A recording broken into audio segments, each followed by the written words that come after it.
So here in this verse, the Kumāras, they are seeing the Lord face to face, who was formerly only visible within their hearts and has now actually become visible to their eyes.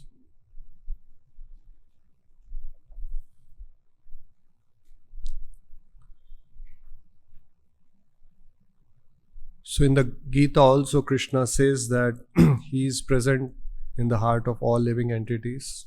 Sarvasya chaham hridhi sanivishto.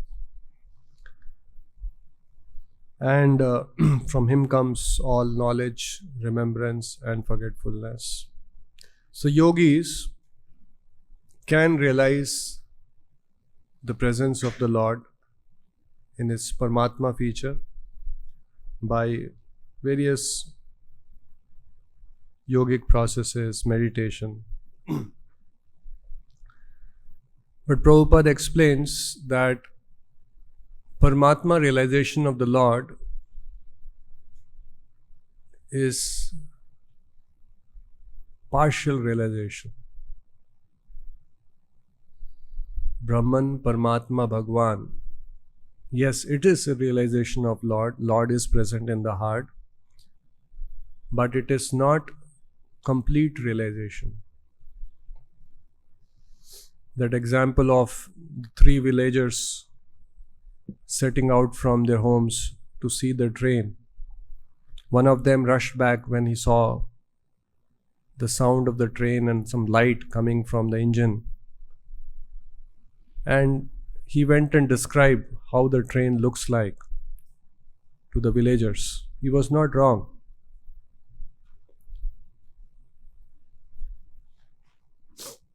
The other one was little more patient. He saw different bogies, the train passing by, and he went back and described. His description of train was little more detailed, had more better understanding of what a train is. And the third one actually waited for the train to arrive in the platform. He saw that the passengers are coming out, going in, they are removing their luggage. So all three of them saw the train, but each one of them had a different detailed understanding of what a train actually is. So likewise, Lord is present in our heart as Paramatma, as Super Soul. But the ultimate realization is the Bhagwan feature. He is personality, is a person, he has feelings. We can relate with him, we can deal with him, we can talk to him, we can see face to face. And this is what the Kumāras are blessed with.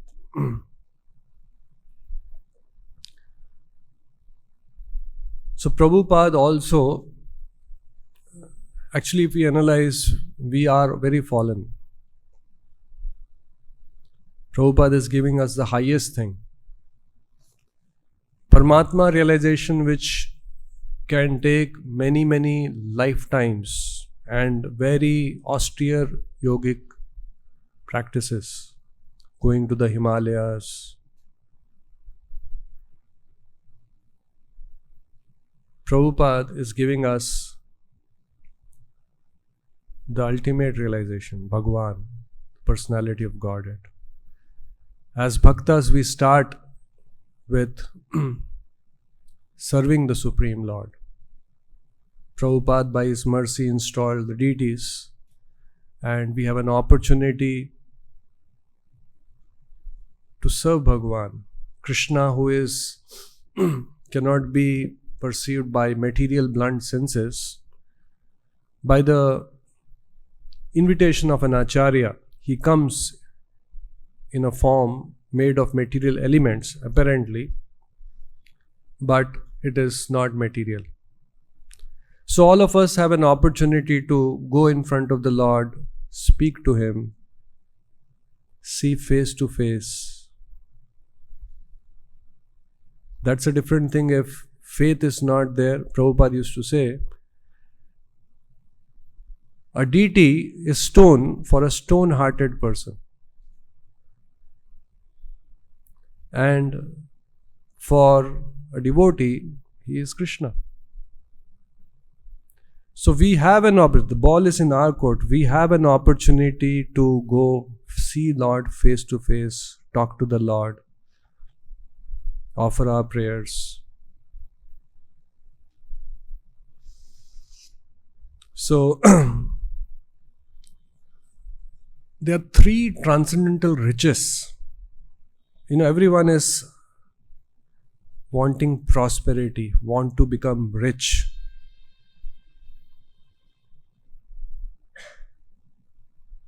Who is not running behind money, richness, prosperity? Even Diwali or New Year's, we say, wish you a very happy and prosperous New Year.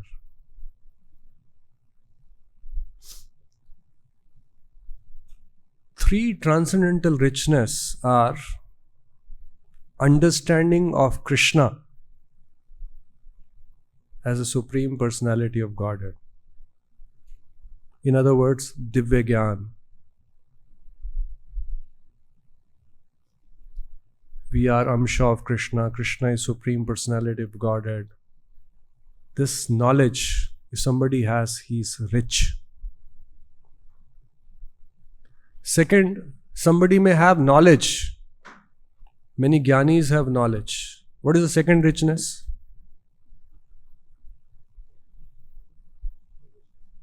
Serving the Supreme Lord, devotional service. Somebody can have jnana. Prabhupada's mercy, we have opportunity to render service to the Lord. We can offer arati, morning to evening, whatever services we assign. If we are properly situated, we can perceive it as a service to the deities. We are staying in the house of the deities. We are building a temple for the Lord.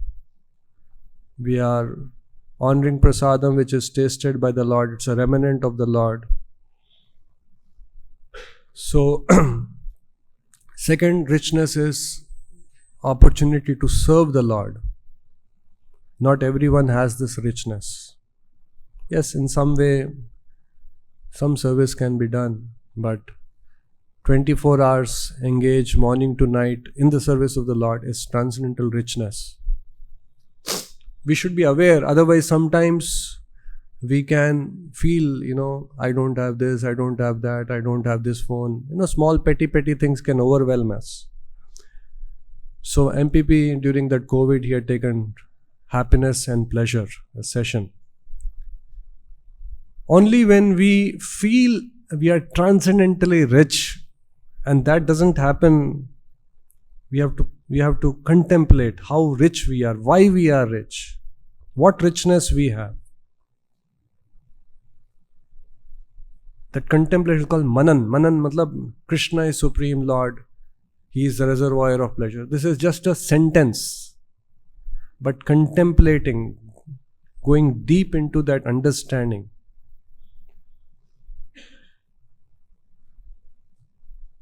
So second richness is opportunity to serve that Supreme Lord. And third richness, anyone?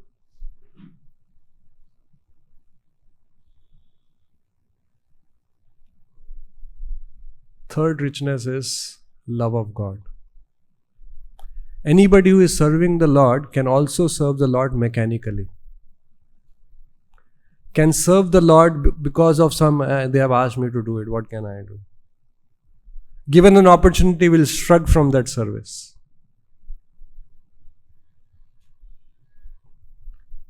The third transcendental richness is prema pumartho mahan, the love of God.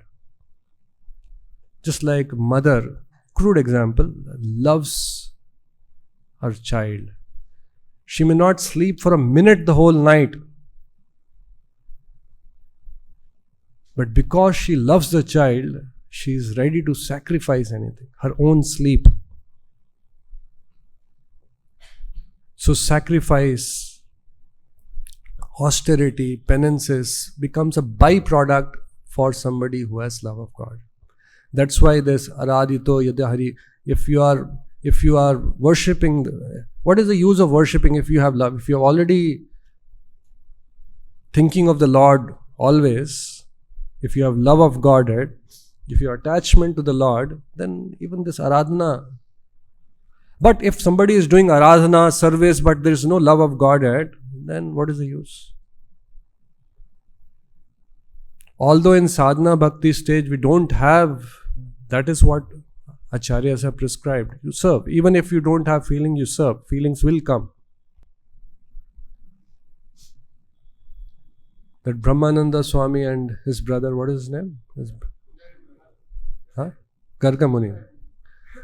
So he, initial days, they were all Westerners. So before he became actually devotees, and so he openly one day told Prabhupada, when I come to the temple, I don't feel like paying obeisances. I don't feel like paying, to Prabhupada directly on his face. Because he would have seen all others, his brother and few others paying obeisances. He says, I don't feel like paying obeisances. Sometimes we also don't feel like paying obeisances. Dil se nahi aata. So Prabhupada says, you first start paying obeisances, feelings will come. So our process is also like that. Although we don't have love of Godhead, we have lust in our hearts, but if we follow the process which our Acharya has given, by his mercy, that lust will get transformed into love of God. The original love of God has got transformed into lust in this material world when we came in. Ichha, dvesha, samuthena, dvanda mohena, bharata. The same lust, by the process of purification, by engaging in devotional service, the same lust can be again transformed back to love of Godhead. And when it gets transformed, then we go back to Godhead.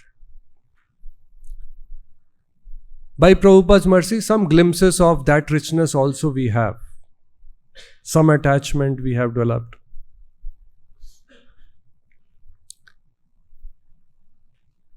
The whole world is after prosperity, after richness. There was one quote which said that this man is so poor, so poor, so poor, all he has in his life is money.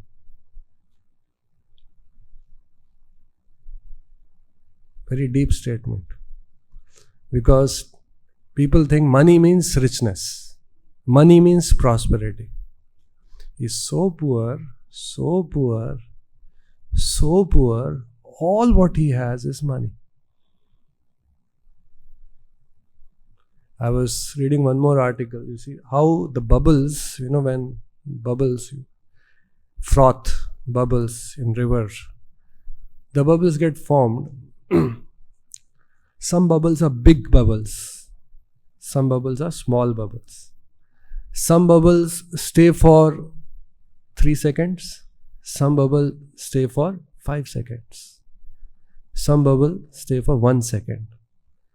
The bubble who is bigger and stays for 5 seconds cannot be proud that I am a bigger bubble. Because every bubble has to burst. Or some bubble may claim, I am very shiny. What is the significance of shine of a bubble which has to anyway burst in 1 second or 2 seconds?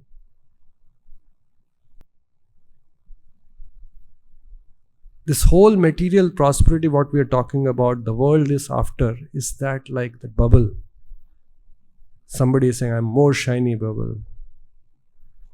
So we have to really aspire for and work towards becoming transcendentally rich. Love of Godhead, attachment to the service of the Lord, Divya Gyan, Hriday Prakashito, not theoretical knowledge, realizations. These are genuine assets And these assets don't come by manipulation, don't come by cheap tricks. In last class I was mentioning that how Divya Gyan also is not by how many verses we have memorized, how many books we have read. May not be directly proportional to the number of books we have read. That South Indian Brahmin, he was illiterate, but he had Divya Gyan. And there could be very big scholars who are not having realizations. So we should aspire for that richness. And by Prabhupada's mercy, all of us are rich. Just that we may not realize our richness. Krishna is there in our heart. Many people are not even aware that Krishna is there in the heart. At least theoretically we know. He's our Suhridam Sarvabhutanam. He's our well-wisher. He's our friend. Just like Arjuna in the battle of Kurukshetra, Krishna was standing right in front of him. He was consulting, he was talking, he was taking advice, taking guidance. He's hearing from him. Likewise, we have an opportunity to talk. Many times we have problem, we go here, there, overwhelmed, bewildered, completely perplexed. Lord is right there, we can talk. And the most knowledgeable person, most powerful, omnipotent, omniscient, all-knowing, all-knowledgeable, we don't have faith that He is there. He is my well-wisher. He is my friend. Actually, Arjuna played the role of a conditioned soul like us, who is bewildered, and asked the question so that Krishna gave the answers which can enlighten ignorant souls like us who have turned our face away from Krishna. Otherwise, potentially speaking, we have the same good fortune. Potentially speaking, we have potential of same of Arjuna. We can be standing face to face in front of Krishna, talking to him, getting his guidance, speaking to him. But we are far, far away from that potential, and the problem is Krishna is inviting.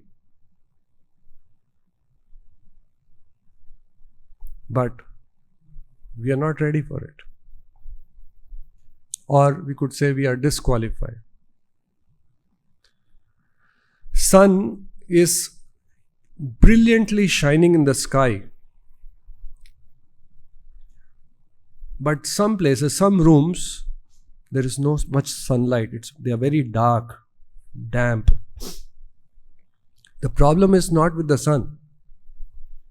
Suppose somebody shuts the door. These days we don't see, otherwise earlier times when photography, they used to expose, make the negatives. The reel used to be there.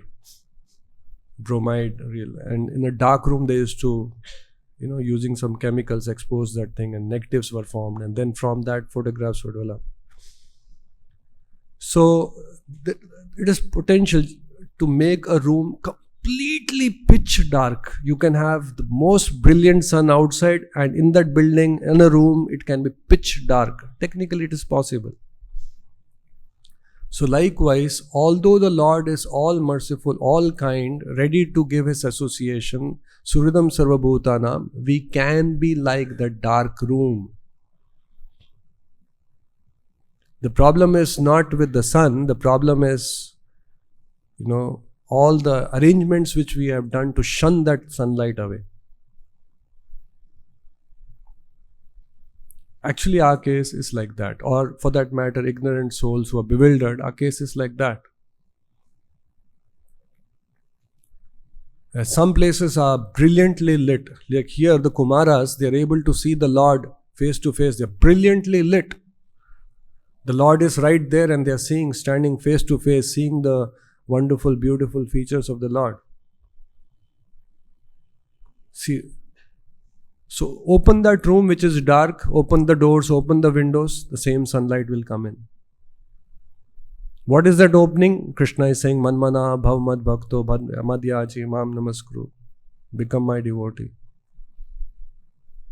But we are not ready for it. There was once a beggar sitting in the street and begging.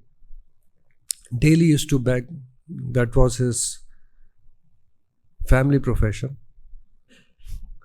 His grandfather also was a beggar. He was also a beggar. His father also was a beggar. By the way, you should know in Mumbai, some beggars, they have cars also. It's a profession. In the house there is AC. So he was a beggar, and so one day he was, as usual, begging, and he asked, give me something, pleading all the passers-by. So one rich man passed by, and he was very amused seeing this beggar. Appeared young, appeared healthy. Why is begging? So again, seeing him, please give me something. He says, he became a little curious because the place where he was sitting and begging, that box, seemed quite unusual for this man. He used to deal with antiques, antique furniture. Antique, all of you understand? Old furniture.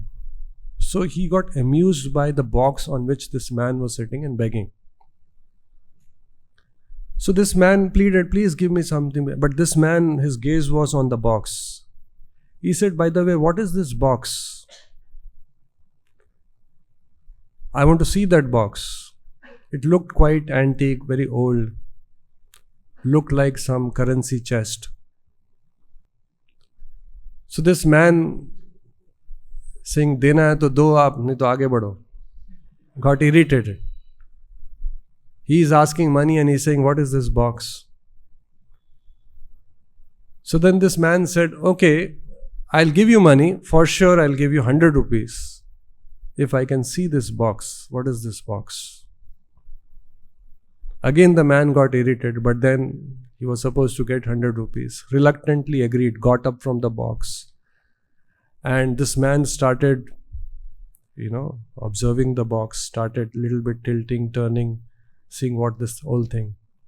And then asked this beggar, can you open this box? Have you ever opened this box? Again, he got more irritated.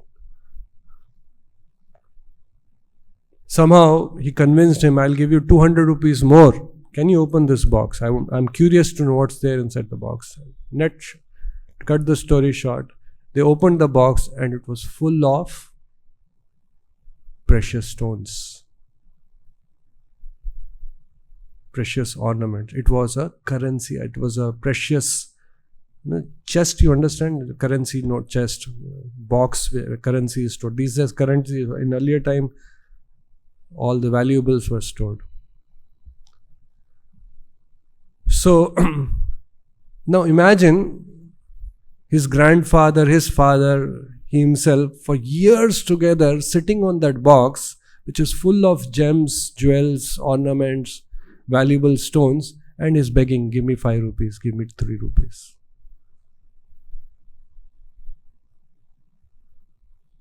Our case is like that.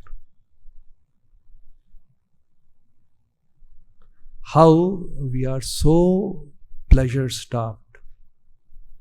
We run behind filthy pleasures. We are running behind for so-called prosperity, so-called money. Murders are happening. Killings are happening.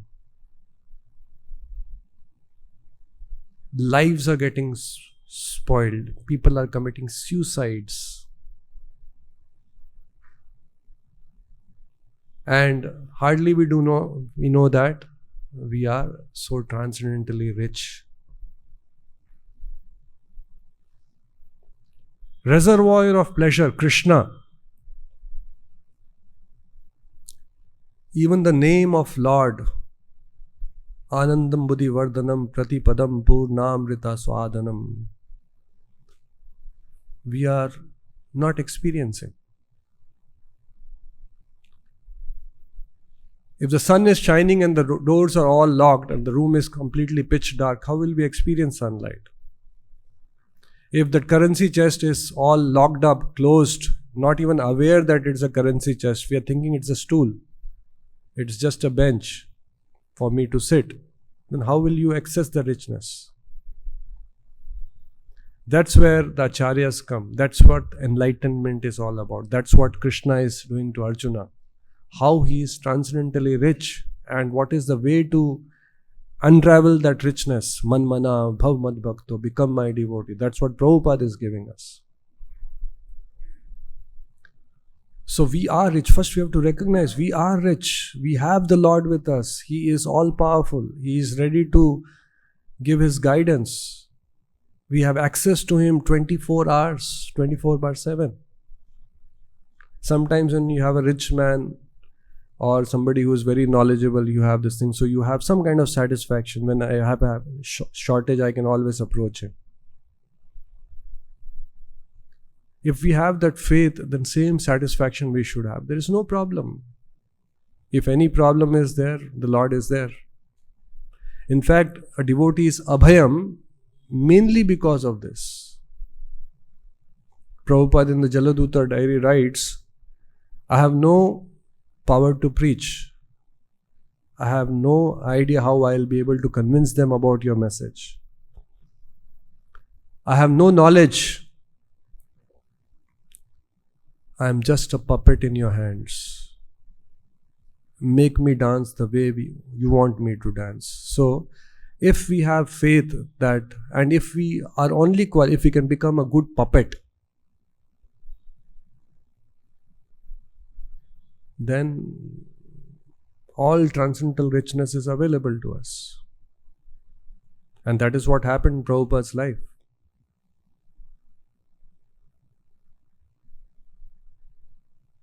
Yesterday, one Mataji, she's staying during Kartik month near Radha Kund. So she shared yesterday, she sent a message to me, Prabhuji, when are you coming to Vrindavan? So I told so and so date, we have meetings, I'll be coming. So then I asked, how is your schedule there in Radha Kund and how are you saying? So then she told one very interesting thing. He says, Prabhu, during this Kartik month, so many devotees from all over the world are coming, so many Westerners. And seeing them, chanting, doing parikrama, doing kirtans, taking dip in Radha Kund. He's saying, I am so, what has Prabhupada done? People from all over the world, Westerners, coming, chanting, doing Govardhan Parikrama, who had no idea, who had not even heard the word Krishna. The transcendental richness, what we are talking about, knowledge of Krishna, the Supreme Lord, engaged in devotional service, and love of Godhead. Prabhupada is enriched. Who had no qualification, who were dark rooms, who had no idea what the human life is all meant for. So we should realize our misfortune, our unfortunate, whatever situation we may feel we are in, it's only because of lack of Krishna consciousness.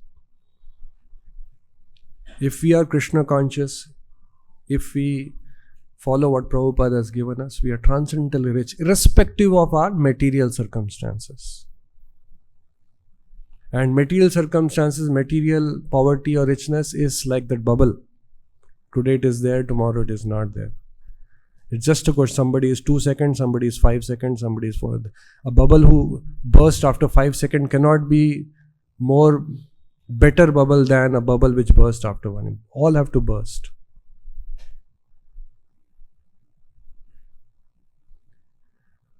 So, this transcendental richness, what we are talking about, is actually devotees' real asset.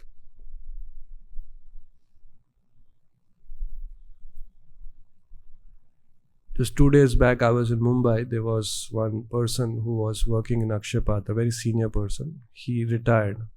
So there was a farewell organized in the kitchen. So they invited me also.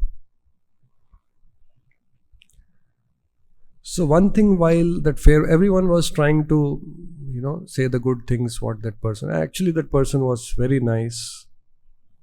So everyone was talking good things about how that person was very kind, very helpful, always available. He never shouted.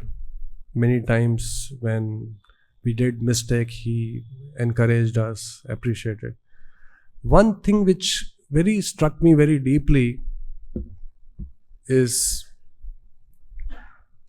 I was there sitting, although as devotees we know all credit should go to Krishna, but they were mundane sense, material sense, glorifying that person for his good qualities. Again, relative truth. One thing I realized, that ultimately when we leave this world, nobody is going to say how much we collected, how much this transcendental richness, Vaishnava etiquettes we have cultivated, the good qualities which we have manifested, that will be remembered.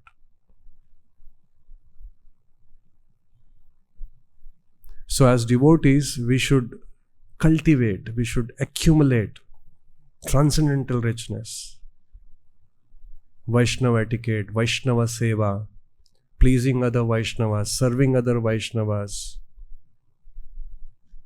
glorifying other Vaishnavas, helping other Vaishnavas. These are transcendental assets which we have to accumulate. All other things, my contact, this thing, that thing, sometimes we end into some petty things, all will be forgotten, all will be gone.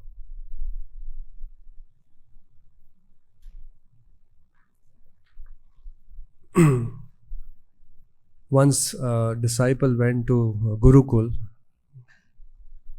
So the Guru, 2 years got trained. So finally the Guru, before passing out, the final exam happens. Everywhere it happens. So gave a final exam. The Guru sat on a chair with a stick in his hand, cane, and asked the disciple, what is this? There was a dog. So the disciple said, so he asked him, what is this? He said, it's a dog. He hit him with a cane. No, it's a cat. So the disciple, hey, what is this test?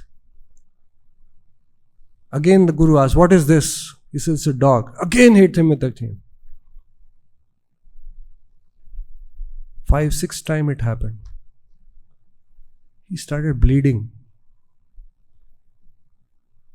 Again the Guru asked, what is this? He said, it's a dog. Again hit him with this.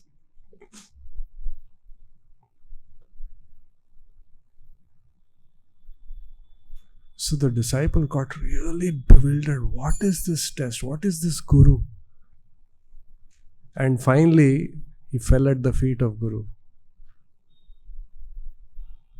So the Guru removed the costume from the cat. There was a cat, removed the costume. The cat was wearing a costume of a dog, and said, it's a cat. So, the reason why we are not transcendentally rich is Maya Javanika Channam. And we are Bhogaishwarya Prasaktanam Tayapurita Chetasam. We are bewildered.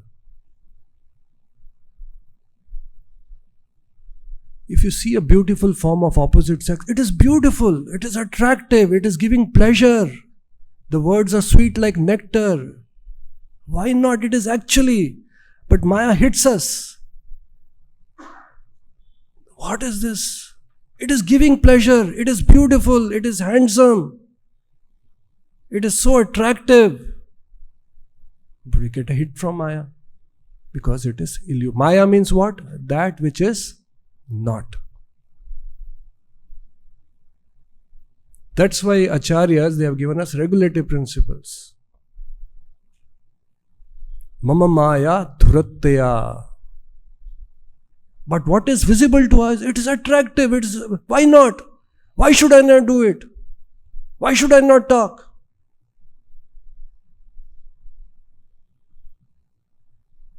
For a disciple, it was a dog. It is looking like a dog. Yes, it is dog.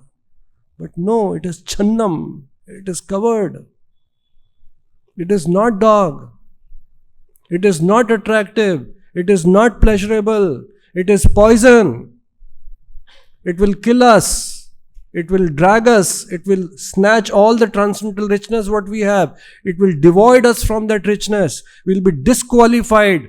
Sun will be shining, but we will be sitting there in darkness, completely bewildered, completely overwhelmed. But we are attached. We don't want to open our eyes. That's why we should be obedient. What is not visible to us, we should be willing to, out of obedience, follow. Not everything will be like, for that person it's a dog. It's a dog. Again he is getting beaten. No, it's a dog. That is Maya. That is illusion. It is pleasurable. Obedience means even if I like doing it, I will not do it if I have been told not to do it.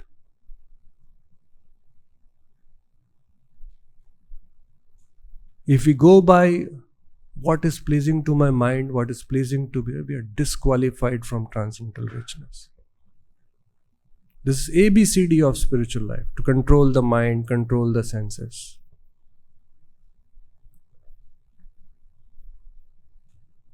So we should all be very alert, very attentive. The good fortune what we have somehow landed in this place. We are in association of devotees. We have unlimited opportunities to accumulate transcendental richness. We should not miss this opportunity. We should not be like that beggar sitting on that box with transcendental gems, gems, rubies, whatever thing in that box, and he's begging 2 rupees, 3 rupees, 5 rupees. So we'll stop here. Anyone has any question, anything you'd like to ask? Anything you'd like to ask?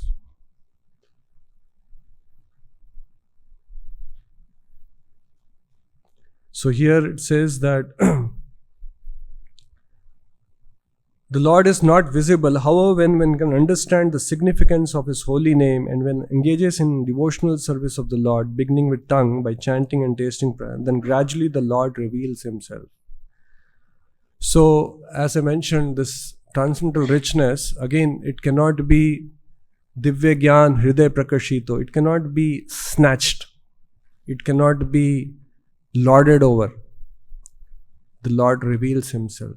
Hriday prakashito. Thus, a devotee constantly sees the Lord from his heart, and in a more mature stage, when we become transcendentally rich, when we accumulate devotional credits, when the love of God it gets awakened, then what happens? In a more mature state, one can see the same Lord directly, face to face, like you see anything else. That is the potential we have. Let's not miss that opportunity while we are in association of devotees in this wonderful moment of Srila Prabhupada. Granth Raj Śrīmad Bhāgavatam ki, Srila Prabhupada ki.